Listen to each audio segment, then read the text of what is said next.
არჩევნების შედეგების საეჭვოების მიუხედავად, მისი შედეგები საკმაოდ საინტერესო ტენდენციებს გვიჩვენებს სივრცითი თვალსაზრისით. თბილისში 4 ოპოზიციურმა პარტიამ ქართულ ოცნებას ჯამში 4%-მდე სხვაობით აჯობა.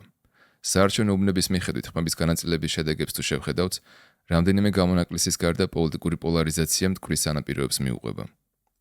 აგრეგირებული მონაცემების მიხედვით, ნათლად იკვეთება ხელისუფლებისა და ოპოზიციის მხარდამჭერთა კლასტერები.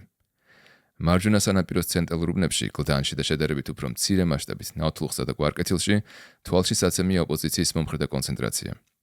ამის საპირისპიროდ მარცხენა სანაპიროს მჭიდრო დასახლებულ უბნებში ქართული ოცნების მომხრეთა რაოდენობა საგრძნობლად მეტია.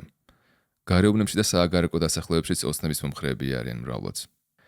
ხმების რაოდენობის მიხედვით ოპოზიციის მომხრეები ქალაქის საზღვრებში უფრო კომპაქტურადაა კონცენტრირებული. ხაზოვანი კონტურები გვიჩვენებს ოპოზიციის მხარდაჭერის პიკურ ადგილებს ხმების რაოდენობის მიხედვით.